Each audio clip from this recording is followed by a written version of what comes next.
अशोक खरातचा पाय आणखी खोलात गेला। 130 बनावट खाते उघडून कोट्यावधीचा व्यवहार अशोक खरातनं केलाय। अनेक बड्या चेहऱ्यांची नावं समोर येण्याची शक्यता आहे। रुपाली चाकणकरांच्या बहिणीच्या नावानं सुद्धा त्याचं खातं आहे। समता पतसंस्थेत खरात शेकडो खात्यांच्या नॉमिनी आहेत, तर शिर्डीतील कस्टडीत असलेल्या आरोपीकडून तपासादरम्यान माहिती समोर आली आहे। शिर्डी राहता परिसरातील 2 आरोपी गजाआड करण्यात आलेत। विश्वसनीय सूत्रांनी ही माहिती दिली आहे। शिर्डी पोलिसांकडून वेगानं तपास केला जातोय।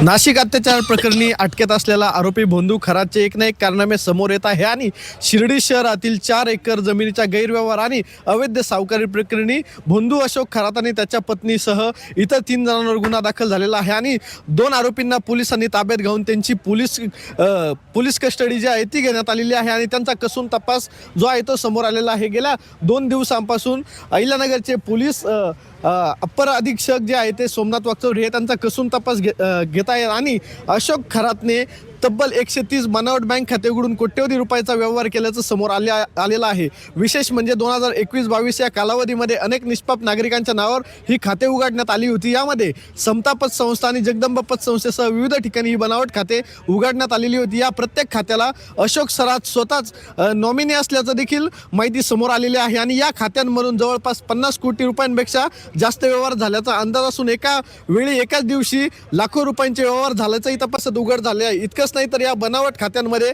काही ओळखीच्या व्यक्तींच्या नातेवाईकांच्या नावाचा देखील वापर करण्यात आल्याचं समोर आलेलं आहे। त्यामुळे या प्रकरणाची आणखी व्याप्ती वाढण्याची शक्यता जी आहे ती नाकारता येत नाही। त्यामुळे काही वेळातच पोलीस अधीक्षक सोमनाथ गार्गे हे देखील शिर्डी पोलीस ठाण्यामध्ये दाखल होत आहेत आणि दोन्ही आरोपींकडून कसून तपास जो आहे तो केला जात आहे। आणखी काही नवीन माहिती समोर येते का, की आणखी नव्या बड्या नेत्यांची नावे समोर येते का, बड्या राजकारण्यांची नावे समोर येते का, हे देखील पाहणं महत्त्वाचं ठरणार आहे। मात्र तत्पूर्वी अशोक खरातचा पाय जो आहे आणखी खोलात गेल्याचं चित्र बघायला मिळत आहे। कुणाल जमदाडे, जी24 तास, शिर्डी, अहिल्यानगर।